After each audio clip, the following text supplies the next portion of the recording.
Assalamualaikum warahmatullahi wabarakatuh. Bertemu lagi dengan saya Muhammad Idris Effendi dari Al-Unsur Surabaya.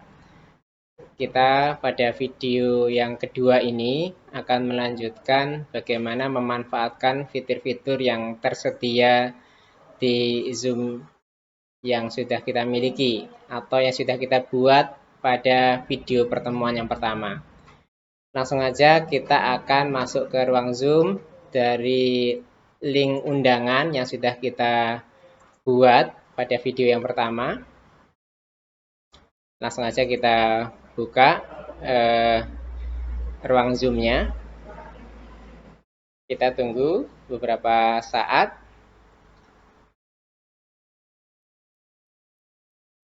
Oke, sudah masuk. Kita akan mengundang peserta yang lain. Ini kalau security-nya masih enable ini berarti nanti peserta akan ada di ruang tunggu seperti ini ya, harus di-admit dulu. Tapi kalau enable-nya dihilangkan, bisa langsung masuk.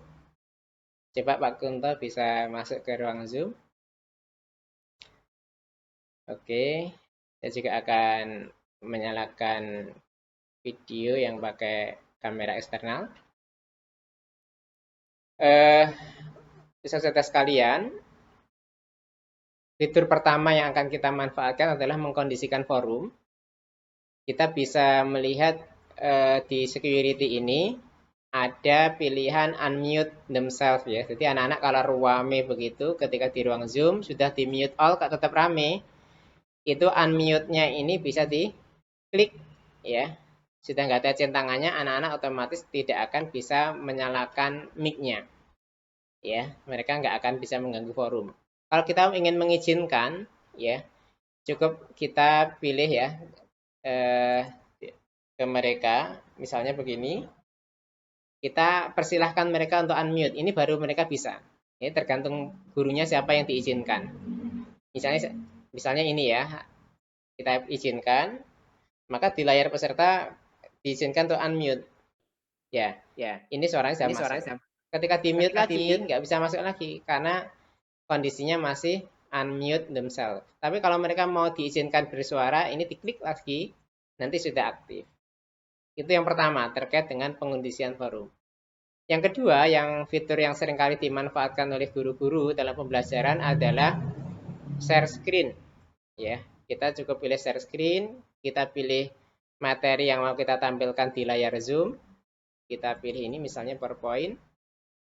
Dan kita slideshow ya, biar tampak lebih luas. Ketika kita menjelaskan seperti ini, ya, kita mau memperjelas dengan catatan-catatan tambahan, kita tinggal geser aja kursor kita ke atas. Ya, itu kita pilih misalnya annotate di sini.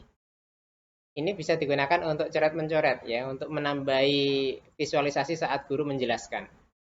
Misalnya baik kita menjelaskan nomor 1, nomor 2, begitu. Ini bisa membantu visualisasi dalam penjelasan materi pelajaran. Tentunya ini juga baik untuk anak-anak. Ya, artinya PPT kita kombinasikan sama annotate. Bagaimana kalau kita ingin menghapus ini? Ya, cukup pakai eraser. Ya, ini bisa. Kalau menghapus semuanya langsung pakai clear all drawing bisa. Fitur lain yang seringkali dibutuhkan oleh para guru itu adalah whiteboard. Kalau kita ingin pindah ke tampilan yang lain, kita tinggal pilih yang new share. Ya, ada panah hijau ya di tengah. Itu kita klik. Ya, kita pindah ke whiteboard tanpa harus stop share. Jadi di layar peserta itu kelihatan lebih smooth ya perpindahan dari layar satu ke layar lainnya. Maka kita di sini bisa menjelaskan, misalnya kita ingin menjelaskan tentang atau soal ya, selesaikan soal berikut ini misalnya. Kemudian berapa 5 dikali 2 ditambah 10. Ini anak-anak bisa menjawab ya dari apa ini, dari perangkatnya masing-masing. Misalnya ini saya jawab di sini Jawabannya adalah 20. Ya, ini. Di sini di layar kita kelihatan bahwa yang jawab adalah siswa ini begitu. Kalau kita ingin memindahkan, pilih select saja, digeser. Ya, digeser. Ini bisa. Terus di luar dugaan, usaha-usaha sekalian, ternyata waktu kita menjelaskan PowerPoint atau lagi menggunakan whiteboard, banyak coretan-coretan. Artinya setiap share screen itu rawan anak-anak mencoret karena di situ ada fasilitas mereka juga ada tanda pensilnya di layar HP-nya atau kalau pakai laptop anak-anak pakai eh, apa itu key option itu juga ada annotate-nya. Bisa anak nyoret-nyoret begini, bahkan pakai tanda warna merah sehingga mengganggu layar Zoom. Cara kita adalah kita cukup nonaktifkan dulu annotate-nya mereka, annotate-nya peserta, masuk ke security lagi, ya, digeser ke atas, security, diklik, annotate-nya centangannya dihilangkan, itu otomatis tanda pensilnya akan hilang. Baru kita clear. Kalau yang kita clear miliknya anak-anak saja, itu yang paling bawah ini. Kalau yang kita clear milik kita, itu yang tengah. Misal ya, ya punya anak-anak hilang. Intinya miliknya peserta itu hilang. Kalau kita ingin clear punya kita juga, ini. Yang paling atas itu adalah menghapus semuanya. Ya, artinya ketika rame, kita bisa mengkondisikan dengan cara yang tadi ya. Rame dengan coretan-coretan yang ada di layar Zoom. Sehingga mengganggu konsentrasi pembelajaran. Baru ketika kita ingin nutup, ditutup saja. Dan kita sekarang masuk ke fasilitas breakout room. Ya, ini juga seringkali dimanfaatkan dalam apa ini pembelajaran daring dengan menggunakan Zoom ini.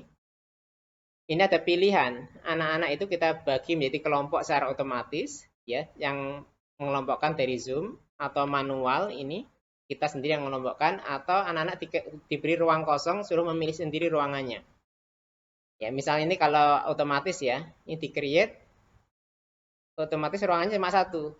Bagaimana kalau kita ingin nambah ruangan atau kita ingin mengatur dulu ruangannya jadi dua atau jadi tiga bahkan. Ini tinggal create ini aja. Nah, jadi tiga ruangan. Otomatis saya sama Pak Kunto dipindahkan dari ruangan yang berbeda. Kalau saya ingin dipindahkan cukup di sini. Oh ternyata anak ini nggak cocok di ruang dua, pindah aja ke ruang satu, di move ya, move tuh ke ruang satu misalnya, dikumpulkan di sini.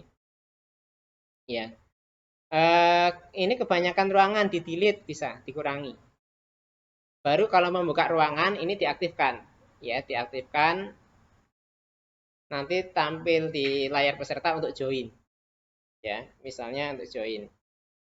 Misalnya saya join, nanti ada peserta yang berkurang dan kita bisa memantau di sini siapa yang sudah join. Ya, nanti ada tandanya di sini bahwa ruang satu ada yang sudah join. Untuk breakout room ini host tidak bisa masuk ke ruang kecil. Ya ini, kalau ada tanda begini berarti ini sudah masuk. Kalau kita ingin memberikan pesan ke ruang kecil, karena gurunya nggak bisa masuk itu lewat ini, broadcast message to all. Tinggal ditulis saja. Ayo selesai misalnya. Tinggal dikirim. Ya, bagaimana kalau kita ingin mengakhiri, tinggal di close saja. Dan tadi sudah kita setting bahwa waktu toleransinya 15 detik untuk kembali. Baik, ini sudah kembali ke ruang utama lagi.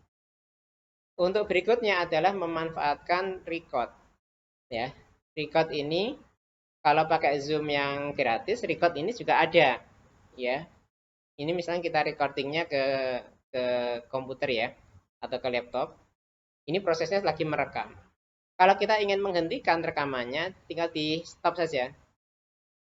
Dan ini nanti, Ustaz Sada, baru akan tersimpan ketika Zoom-nya kita akhiri, kita end. Ya, kita end. Maka di sini proses untuk mengconvert atau memindahkan filenya ke laptop kita. Terus posisinya ada di mana? Yang ada di laptop kita ada di sini di dokumen. Lihat ada folder Zoom yang paling bawah. Ini ada filenya. Inilah rekaman tadi. Record ini. Nah, kalau pakai Zoom artinya ini tinggal kita upload nanti ke YouTube. Mungkin